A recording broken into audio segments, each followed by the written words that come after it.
পুরাতন আমলের কথা। তপ্ত মরুভূমি আর নিস্তব্ধ পাহাড়ের মাঝে আলদামাম নামে একটি জনপদ ছিল। আলদামামের জমি একসময় সোনা ফলাত, কিন্তু এখন সেখানে আকাশ থেকে আগুন ঝরত। গত ৩ বছর ধরে সেখানে বৃষ্টির এক ফোঁটা পানিও পড়েনি। নদী শুকিয়ে গিয়েছিল, পুকুরগুলোতে ফাটল ধরেছিল এবং তৃষ্ণায় পশু পাখি মারা যাচ্ছিল। পানি সেখানে হীরা মুক্তার চেয়েও দামি হয়ে গিয়েছিল। এই জনপদের বাইরের অংশে নিজের পৈতৃক জমিতে রহিম নামে এক যুবক থাকত। রহিমের বয়স ছিল ২৫ বছর, কিন্তু দায়িত্বের বোঝা তার চেহারায় সময়ের আগেই গাম্ভীর্য এনে দিয়েছিল। রহিমের বাবা শেখ জামাল ছিলেন জনপদের সবচেয়ে নেককার মানুষ, যিনি মারা যাওয়ার সময় রহিমকে একটি নাসিহাত করেছিলেন। বাবা, আমাদের জমির মাঝখানে যে পুরনো কুয়াটি আছে তা আমাদের বংশের আমানত। নিজের প্রাণ চলে গেলেও এই কুয়া নিয়ে কখনো সওদা করো না, এবং এখান থেকে তৃষ্ণার্তকে পানি পান করাতে কখনো মানা করো না। রহিম তার বাবার কথাকে তাবিজে গেথে গলায় ঝুলিয়ে নিয়েছিল। পুরো এলাকায় শুধু রহিমের কুয়াটি এমন ছিল যার গভীরে এখনও কিছুটা পানি বাকি ছিল। রহিম দিনরাত পরিশ্রম করত, দড়ি টানত এবং গ্রামের গরিব, বিধবা ও গবাদি পশুকে বিনামূল্যে পানি পান করাত। লোক তাকে পানির ফেরেস্তা বলত। কিন্তু শয়তান প্রায়ই মানুষের দেশে আমাদের নিজেদের ঘরেই থাকে। রহিমের চাচা মিরওয়াজ খান ছিলেন একজন অত্যন্ত লোভী ও ধূর্ত মানুষ। তার নজর সবসময় রহিমের জমি আর ওই কুয়ার ওপর ছিল। মিরওয়াজ জানত যে এই খরার সময় যদি কুয়াতে তার দখলে চলে আসে, তবে সে পানি বিক্রি করে পুরো জনপদের বাদশা হয়ে যেতে পারবে। মিরওয়াজের 2 ছেলে ছিল, শাকা আর রাকা। দুজনেই তাদের বাবার চেয়েও 2 ধাপে গিয়ে, জালেম ও দয়ালুহীন। এক অমঙ্গল সন্ধ্যার কথা। আকাশে লাল ধুলোর ঝড় বইছিল। মিরওয়াজ তার ছেলেদের নিয়ে রহিমের ঝুপড়িতে আসল। চেহারায় মিথ্যা সহানুভূতির মুখোশ পুড়ে সে বলল, রহিম বাবা, শুনেছি কুয়ার পানিও এখন নিচে নেমে যাচ্ছে। গ্রামবাসী তৃষ্ণায় মরছে। আমাকে এক পুরনো ফকির বলেছে যে আজ রাতে অমাবস্যার অন্ধকারে আমরা যদি কুয়ার ভেতরে নেমে সেটি পরিষ্কার করি এবং সেখানে একটি বিশেষ দোয়া পড়ি, তবে পানির ঝর্ণা আবার ফুটে উঠবে। রহিম, যার মন ছিল আয়নার মতো পরিষ্কার, সে তার চাচার চাল বুঝতে পারল না। তার মনে হলো এটি একটি পুণ্যের কাজ। সে বলল, জি চাচা যান, যদি আমার পরিশ্রমে গ্রামের তৃষ্ণা মেটে তবে আমি কুয়ায় নামতে প্রস্তুত আছি। রাতের নিস্তব্ধতা গভীর হল, চারপাশে শুধু ঘুটঘুটে অন্ধকার। তারা কুয়ার পাশে পৌঁছাল। কুয়াটি ছিল অনেক গভীর আর ভয়ঙ্কর। ভেতর থেকে একটি অদ্ভুত ঠান্ডা হাওয়া আসছিল, যা গায়ের ঘাম শুকিয়ে দিচ্ছিল। মিরওয়াজ রহিমের কোমরে একটি মোটা দড়ি বাঁধল। যাও বাবা, আল্লাহ তোমার সহায় হন, মিরওয়াজ বলল। রহিম ধীরে ধীরে কুয়ায় নামতে শুরু করল। যতই সে নিচে যাচ্ছিল, আলো ততই কমে আসছিল। কুয়ার দেয়ালে ছিল শ্যাওলা আর পিচ্ছিল ভাব। যখন রহিম কুয়ার তলার কাছে পৌঁছাল, সে আওয়াজ দিল, চাচা যান, আমি নিচে পৌঁছে গিয়েছি। এখানে তো কাদা, পানি খুব কম। উপর থেকে মিরওয়াজের শয়তানি হাসি ভেসে আসল। পানি তো কম আছে ভাতিজা, কিন্তু তোর বয়স তার চেয়েও কম। রহিম ঘাবড়ে গেল। চাচা, আপনি এসব কি বলছেন? মিরওয়াজ চিৎকার করে বলল, এই জমি আর এই কুয়া এখন আমার। তুই আমাদের পথের কাটা ছিলি। আজ থেকে এই কুয়াই তোর কবর হবে। রহিম কিছু বুঝে ওঠার আগেই মিরওয়াজ আর তার ছেলেরা উপর থেকে দড়ি কেটে দিল। রহিম সজোরে নিচের কাদা আর পাথরের ওপর গিয়ে পড়ল। তার চিৎকার কুয়ার অন্ধকারেই গুমড়ে রয়ে গেল। সে গুরুতর আঘাত পেল, কিন্তু কাদার কারণে তার প্রাণ বেঁচে গেল। উপর থেকে মিরওয়াজ একটি ভারী পাথর দিয়ে কুয়ার মুখ ঢেকে দিতে শুরু করল। কিছুক্ষণ পর উপর থেকে দেখা ছোট আকাশের টুকরোটিও অদৃশ্য হয়ে গেল। এখন রহিম জীবন্ত দাফন হয়ে গিয়েছিল। গভীর অন্ধকার, দমবন্ধ করা দুর্গন্ধ আর মৃত্যুর নিস্তব্ধতা। রহিম অনেক চিৎকার করল, কাঁদল, কিন্তু শোনার মতো যারা ছিল তারা তো তাকে মারতেই এসেছিল। ঘণ্টার পর ঘণ্টা কেটে গেল। হয়তো দিন হয়ে গিয়েছিল, কিন্তু সেখানে ছিল কেবলই রাত। রহিমের গলা তৃষ্ণায় শুকিয়ে আসছিল। তার ক্ষত থেকে রক্ত ঝরছিল। তার মনে হলো এখন তার মৃত্যু নিশ্চিত। ঠিক তখনই ওই ঘুটঘুটে অন্ধকারে সে একটি হালকা চকমকি আলো দেখতে পেল। রহিম তার ঝাপসা চোখগুলো কচলাল। ওই চকমকি আলোটি কাদার এক কোণ থেকে আসছিল। রহিম হিচড়ে সেখানে পৌঁছাল। সে দেখল যে কাদায় অর্ধেক দেবে থাকা একটি পুতুল পড়ে আছে, কিন্তু এটি কোনো সাধারণ পুতুল ছিল না। এটি কাপড় বা মাটির নয়, বরং কোনো এক অদ্ভুত স্বচ্ছ জিনিসের তৈরি, যা অন্ধকারে জোনাকির মতো জ্বলছিল। আর সবচেয়ে ভয়ঙ্কর ব্যাপার হলো ওই পুতুলের বুকে, হাতে আর পায়ে লোহার 7টি বড় বড় পেরেক গাঁথা ছিল। ওই পুতুলটিকে দেখে রহিম নিজের কষ্টের কথা ভুলে গেল। তার মনে হলো পুতুলটি যেন তাকে কিছু বলছে। সে ওই জড় বস্তুটির মাঝে এক যন্ত্রণা অনুভব করল। তোকেও কি কেউ আমার মতো বন্দি করেছে?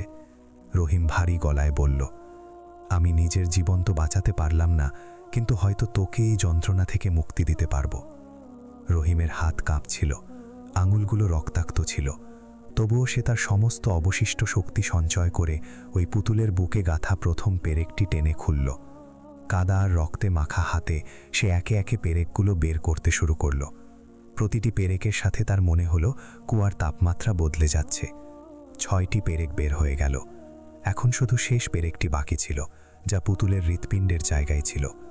রহিমের নিঃশ্বাস আটকে আসছিল, তার মাথা ঘুরছিল। ইয়া আল্লাহ, শুধু এই শেষ পুণ্যটুকু করতে দাও। যেমনই রহিম সপ্তম এবং শেষ পেরেকটি টেনে খুলল, একটি ভয়াবহ বিস্ফোরণ হলো।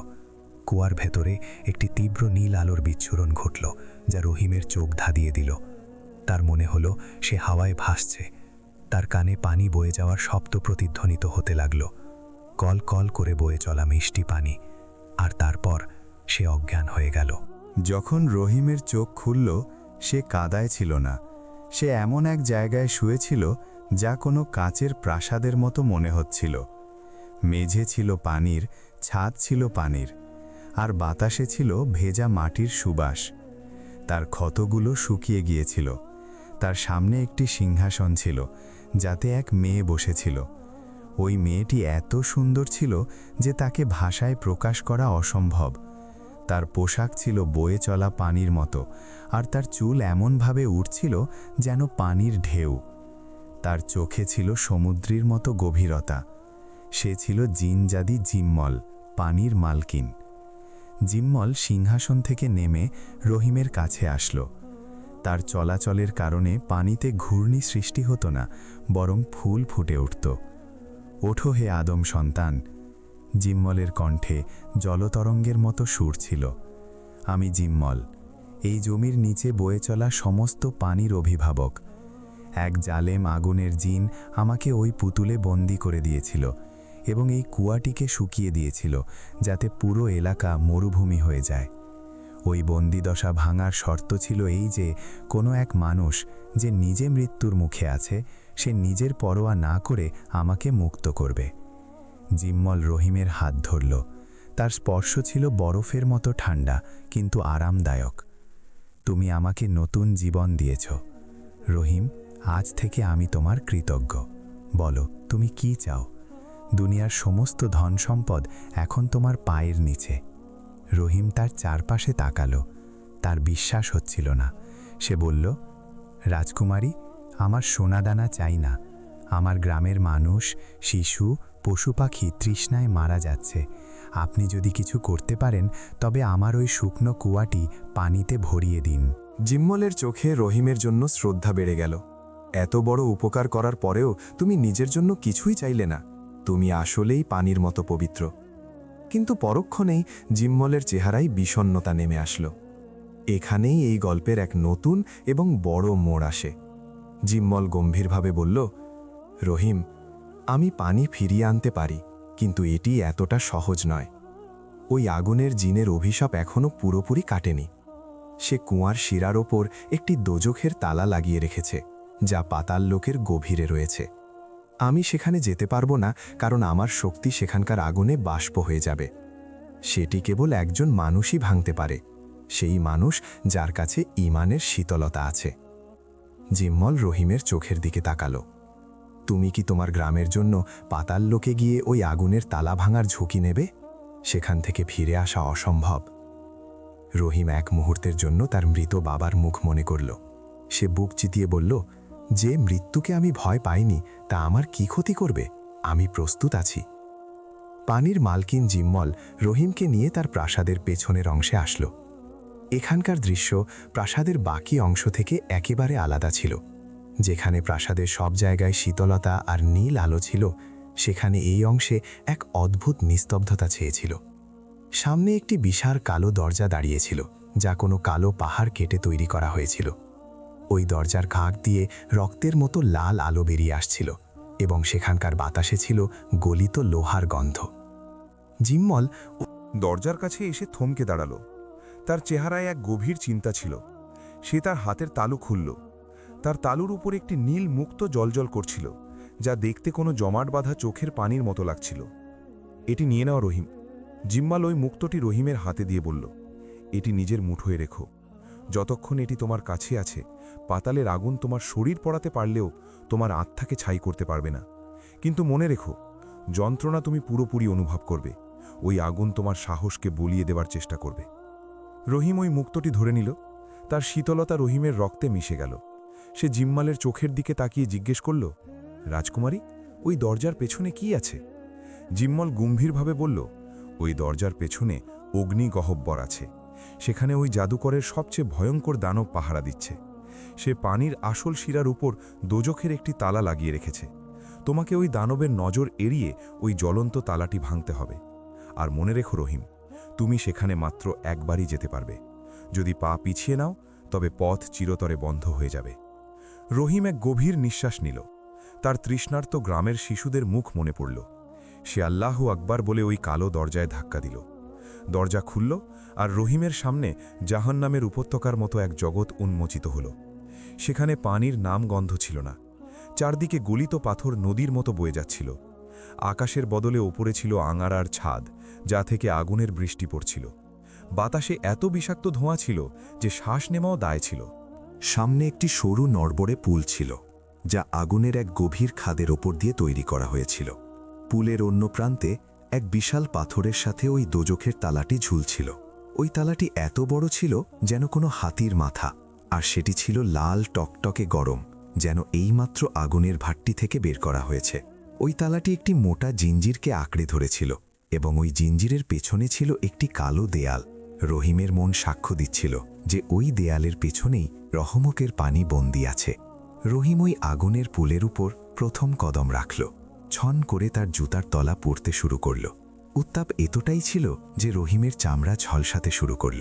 তার মনে হলো তার রক্ত ফুটছে। হে প্রভু, আমাকে সাহস দাও, রহিম বিড়বিড় করে বলল। সে যখন পুলের ঠিক মাঝখানে পৌঁছাল, হঠাৎ খাদের নিচে বয়ে চলা আগুনের নদীতে এক ভূকম্পন শুরু হলো। এক ভয়ানক গর্জনের সাথে আগুনের শিখাগুলো এক ভয়ানক দানবের রূপ নিল। এঁদেছিল সেই ইফরিত দানব। তার শরীর ছিল জ্বলন্ত কয়লার তৈরি, আর চোখে ছিল ঘৃণার আগুন। ইফরিত রহিমকে দেখল, আর তার হাসিতে পুরো পাতাল কেঁপে উঠল। এক মাটির পুতুল, তোর এত বড় সাহস! ইফরিতের কণ্ঠে মেঘের মতো গর্জন ছিল। এখানে পানি বাষ্প হয়ে যায় আর লোহা গলে যায়। তুই নিজের প্রাণ দিতে এসেছিস? রহিম কাঁপছিল, কিন্তু তার ঈমান ছিল পাহাড়ের মতো অটল। সে তার মুঠোয় ওই নীল মুক্তটি শক্ত করে চেপে ধরল। আমি নিজের প্রাণ দিতে আসিনি, আমার জনপদের জীবন চাইতে এসেছি। রহিম চিৎকার করে বলল, সরে যা আমার পথ থেকে, ওরে শয়তানের বংশধর। ইফরিত অবজ্ঞার সাথে বলল, কাদের জন্য? ওই সব লোকেদের জন্য যারা তোকে কুয়ায় ধাক্কা দিয়েছে? ওই চাচার জন্য যে তোকে মেরেছে? যা, ফিরে যা। কেন নিজের জান খোয়াবি ওইসব নিমকহারামদের জন্য? এটি ছিল ইফরিতের সবচেয়ে বড় আঘাত। সে রহিমের শরীর নয়, বরং তার মনোবল ভাঙতে চেয়েছিল। এক মুহূর্তের জন্য রহিমের পা টলে গেল।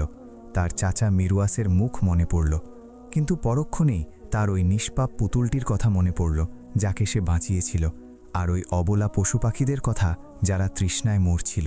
রহিম উত্তর দিল, পুণ্য কখনো সদা হয় না ইফরিত। আমি তাদের জন্য আসিনি যারা আমাকে মেরেছে, আমি তাদের জন্য এসেছি যারা নির্দোষ। এটি শুনে ইফরিত রাগে পাগল হয়ে গেল। তাহলে জ্বলে ছাই হয়ে যা। ইফরিত তার মুখ থেকে আগুনের এক গোলক রহিমের উপর ছুঁড়ে মারল। রহিম তার চোখ বন্ধ করে নিল। যেমনই আগুন রহিমের গায়ে লাগল, তার হাতে থাকা নীল মুক্তটি একটি শীতল ঢাল তৈরি করল। আগুন তাকে স্পর্শ করে চলে গেল। রহিম বুঝতে পারল এই মুক্তটি তাকে ইফরিতের আঘাত থেকে বাঁচিয়ে নেবে, কিন্তু ওই তালাটি ভাঙার জন্য তাকে নিজেকে পুড়তে হবে। রহিম দৌড় শুরু করল। পুল কাঁপছিল, নিচে আগুন টকবক করছিল, কিন্তু রহিম থামল না। সে ওই দোজখের তালার কাছে পৌঁছে গেল। এদিকে ওপরে আলদামাম জনপদে সকাল হয়ে গিয়েছিল, কিন্তু এই সকাল ছিল যে কোনো সন্ধ্যার চেয়েও বেশি বিষণ্ণ। রহিমের কুয়ার পাশে পুরো জনপদ জমা হয়েছিল, কিন্তু আজ এই ভিড় পানি নেওয়ার জন্য ছিল না। মিরওয়াজ খান, রহিমের চাচা, এক উঁচু মঞ্চে দাঁড়িয়েছিল। সে সাদা পোশাক পরেছিল আর চোখে ছিল নকল অশ্রু। তার পাশে তার ছেলেরা দাঁড়িয়েছিল, আর তাদের পায়ের কাছে ছিল কুয়ার মুখ। মিরুয়াস তার কণ্ঠ ভারী করে বলল, আমার প্রিয় ভাই ও বোনেরা, বড়ই আফসোসের বিষয় যে আমাদের ভাতিজা রহিম, ওই অবুঝ ছেলেটি, কাল রাতে এক পুরনো গুপ্তধনের গল্পের লোভে এই শুকনো কুয়ায় নেমেছিল। মাটি আলগা ছিল, কুয়া ধসে গিয়েছিল, আর সে, মিরুয়াস একটি নকল ফুপানি নিল, সে আল্লাহর কাছে চলে গিয়েছে। আমরা তাকে বাঁচানোর অনেক চেষ্টা করেছি, কিন্তু কুদরতের এটাই মঞ্জুর ছিল। গ্রামবাসীর পায়ের নিচ থেকে মাটি সরে গেল। মহিলারা কান্নাকাটি শুরু করল, হায়, পানির ফেরেশটা চলে গেল, এখন আমাদের কি হবে? মিরুয়াস সুযোগ বুঝে তার আসল চাল চালল। এই কুয়া এখন অলক্ষণে হয়ে গিয়েছে, এটি এক যুবকের প্রাণ নিয়েছে, তাই আমি এটি চিরতরে বন্ধ করে দিয়েছি। কিন্তু ঘাবড়িও না, আমি এই জমিতে একটি সরাইখানা তৈরি করব। শহর থেকে যে পানির ট্যাঙ্কার আসবে তা এখানেই বিক্রি হবে। তোমরা পানি পাবে, শুধু সামান্য দাম দিতে হবে। মানুষ নিরুপায় ছিল, তৃষ্ণা কি না করায়। তারা মাথা নিচু করে নিল। মিরুয়াস ভিড়ের মধ্যে দাঁড়িয়ে থাকা শহরের এক সওদাগরের দিকে তাকিয়ে চোখ টিপল। সওদাগর গোপনে একটি সোনার থলি মিরুয়াসের লোকের হাতে ধরিয়ে দিল। মিরুয়াসের ছেলেরা ফিসফিস করে বলল, দেখলে আব্বার বুদ্ধি, সাপও মরল, আবার লাঠিও ভাঙল না। 3 বাপ ছেলে তাদের জয়ে নিশ্চিত ছিল। তারা কি জানত যে যাকে তারা মৃত ভাবছে সে এই মুহূর্তে তাদের মরণের আয়োজন করছে? তারা যখন তাদের জয়ের উৎসব পালন করছিল, হঠাৎ মাটির নিচ থেকে এক গুম গুম শব্দ শোনা গেল। প্রথমে লোকের মনে হলো হয়তো মেঘ ডাকছে। সবাই আশায় আকাশের দিকে তাকালো, কিন্তু আকাশ পরিষ্কার ছিল, সূর্য আগের মতোই আগুন ঝরাচ্ছিল। তারপর জমি কাঁপতে শুরু করলো, পাখিগুলো গাছ থেকে উড়ে গেল। কুয়ার ওপর রাখা ওই ভারী পাথরগুলো, যা 10 জন মানুষ মিলে রেখেছিল, সেগুলো নিজের জায়গা থেকে নড়তে শুরু করলো। মনে হচ্ছিল নিচে থেকে কোনো এক বিশাল শক্তি সেগুলোকে ধাক্কা দিচ্ছে। মিরুয়াসের চেহারা ফ্যাকাশে হয়ে গেল। এসব কি হচ্ছে? সওদাগর ঘাবড়ে গেল। এদিকে পাতাললোকে রহিম ওই লাল টকটকে তালার সামনে দাঁড়িয়েছিল। তালা থেকে এত উত্তাপ বের হচ্ছিল যে রহিমের চোখের ভ্রু আর চুল পুড়তে শুরু করেছিল। ইফরিত পেছনে দাঁড়িয়ে হাসছিল। ওটি ছোঁয়ার ভুল করিস না মানুষ, ওই তালা তোর আত্মা পর্যন্ত পুড়িয়ে দেবে। রহিম তার পুড়ে যাওয়া হাতগুলো দেখল, তারপর সে জিম্মলের দেওয়া নীল মুক্তটি নিজের মুখে পুরে নিল। ইয়া আল্লাহ, আমার হাত নিয়ে নাও, কিন্তু আমার জনপদকে পানি দাও। রহিম এক চিৎকারের সাথে তার 2 খালি হাতে ওই জ্বলন্ত লোহার তালাটি ধরে ফেলল। ছন করে মাংস পোড়ার এক ভয়ঙ্কর শব্দ হল। রহিমের হাত থেকে ধোঁয়া বের হতে লাগল। যন্ত্রণার এমন এক ঢেউ উঠল যে রহিমের চোখের সামনে অন্ধকার নেমে আসলো। তার মনে হল হাজারো বিচ্ছু তাকে একসাথে দংশন করছে, কিন্তু সে তালা ছাড়ল না। তার চামড়া জ্বলে খসে পড়ল, মাংস পুড়তে শুরু করল, আর তারপর এক দ্বিতীয় মোড় আসলো। যতই রহিমের মানুষের হাত পুড়ছিল, ততই সেখানে নতুন চামড়া আসছিল।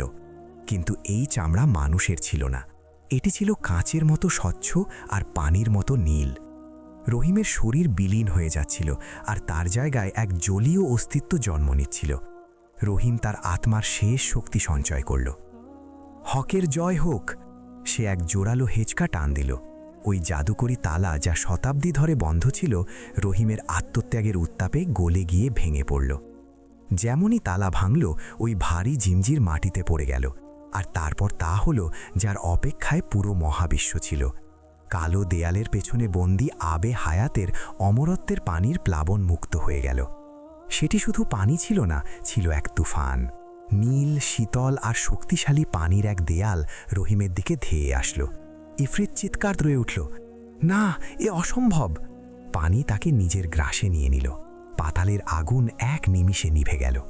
ইফরিত যে আগুনের তৈরি ছিল, পানির স্পর্শে ধোঁয়া হয়ে বাতাসে মিশে গেল। রহিমও ওই পানির স্রোতে ভেসে গেল। তার এখন আর জ্বালা পোড়া হচ্ছিল না, সে শীতলতা অনুভব করছিল। সে ডুবছিল না, বরং সে পানির অংশ হয়ে যাচ্ছিল। জমি কাঁপছিল। আলদোমামের বাতাসে এক অদ্ভুত প্রতিধ্বনি ছিল, কুয়ার পাশে দাঁড়িয়ে থাকা মিরোয়াস আর তার ছেলেদের পায়ের নিচ থেকে মাটি সরে যাচ্ছিল। যে কুয়াকে তারা ভারী পাথর দিয়ে বন্ধ করেছিল তা কোনো ঘুমন্ত আগ্নেয়গিরির মতো জেগে উঠেছিল। ভিড়ের মাঝে হুড়োহুড়ি পড়ে গেল, মানুষ চিৎকার করল, পালাও, ভূমিকম্প এসেছে। কিন্তু এটি ভূমিকম্প ছিল না। হঠাৎ এক কান ফাটানো শব্দে বিস্ফোরণ হল, ধড়াম। কুয়ার মুখে রাখা ওই ভারী পাথরগুলো, যা সরানোও ছিল কঠিন, সেগুলো তুলার মতো হাওয়ায় উড়ে গিয়ে অনেক দূরে পড়ল।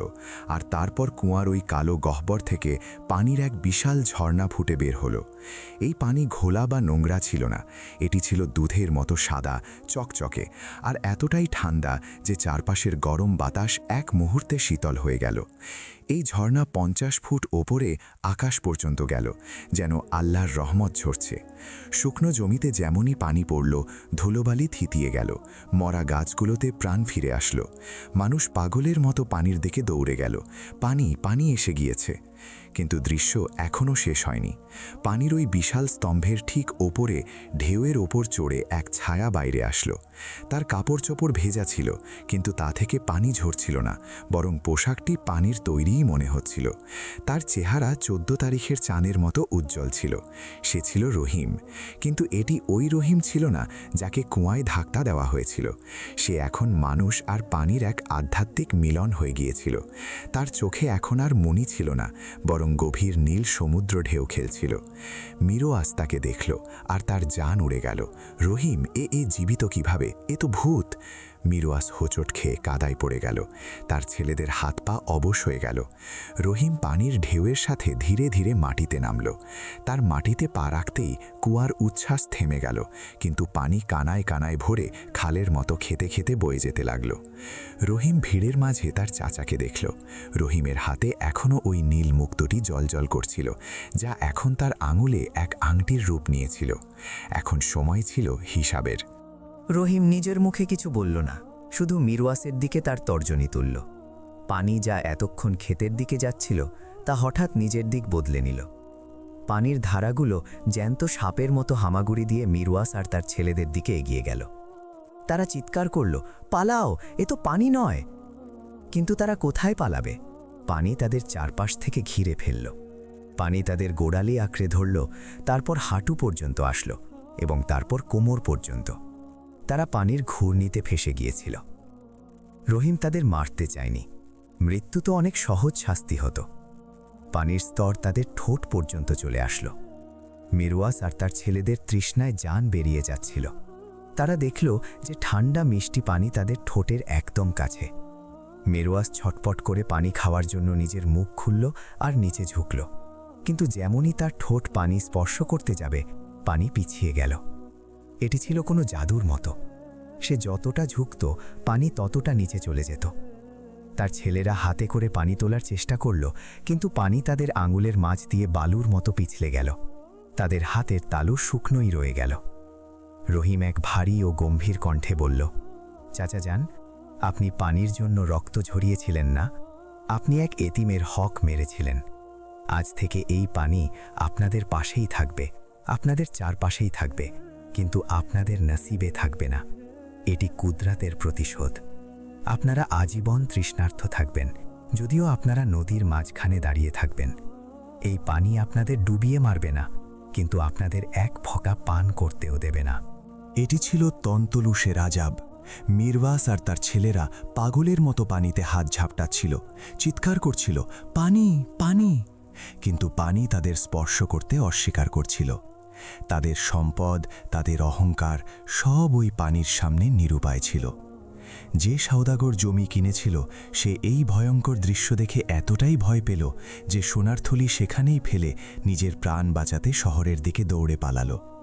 গ্রামবাসী রহিমের পায়ে লুটিয়ে করল, তুমি মানুষ নও, আল্লাহর পাঠানো ফেরেশতা। রহিম তাদের তুলে ধরল, আমি ফেরেশতা নই, শুধু এমন এক বান্দা যে সবরের পথ ছাড়েনে। ঠিক তখনই বাতাসে এক সুবাস ছড়িয়ে পড়ল। শুধু রহিম একটি আওয়াজ শুনতে পেল, জিম্মলের আওয়াজ, রহিম, তোমার ওয়াদা পূরণ হয়েছে, এখন তুমি এই দুনিয়ার নও, পানি তোমাকে ডাকছে। রহিম শেষবারের মতো তার জনপদকে দেখল, যা এখন সবুজ শ্যামল হতে যাচ্ছিল। সে ধীরে ধীরে পিছিয়ে গেল আর আবার ওই কুয়ার দিকে গেল। যেমনই সে কুয়ায় পা রাখল, তার শরীর পানি হয়ে ওই পানির সাথেই মিশে গেল। আলদামামের ভাগ্য বদলে গেল। রহিমের ওই ক্ষেত আর ওই কুয়া পুরো আরবে চাশমায়ে রাহমাত, রহমতের ঝর্ণা নামে পরিচিত হয়ে গেল। সেখানে এত ফসল ফলল যে কেউ আর ক্ষুধার্ত রইল না। লোকে বলে ওই কুয়ার পানি সব রোগের ওষুধ হয়ে গিয়েছিল। আর মিরওয়াস, তার পরিণতি এমন হলো যে শুনলে মানুষের আত্মা কেঁপে ওঠে। সেই আর তার ছেলেরা পাগল হয়ে গেল। তারা উপত্যকায় পাগলের মতো ঘুরে বেড়াতো। মুসাফিররা বলে যে তারা প্রায়ই উপত্যকার ধারে 3 বুড়োকে দেখেছে। তারা পানিতে ভরা নদীর মাঝখানে দাঁড়িয়ে দাঁড়িয়ে চিৎকার করে, পানি, এক ফোঁটা পানি। তারা পানি তোলার চেষ্টা করে, কিন্তু পানি তাদের হাত থেকে দূরে পালিয়ে যায়। তাদের ঠোঁট শুকনো চামড়ার মতো আর চোখ পাথরের মতো। তারা বেঁচে থাকতেই জাহান্নাম ভোগ করছিল। আজও আরবের মুরব্বীরা তাদের বাচ্চাদের রহিমের এই দাস্তান শোনায়, এটি বোঝানোর জন্য যে যে সবর আর পুণ্যের পথ বেছে নিয়েছে তার জন্য পাথর থেকেও ঝর্ণা ফুটে বের হয়। আর যে লোভ আর জুলুম করেছে সে সমুদ্রের মাঝখানে থেকেও তৃষ্ণায় মারা যায়।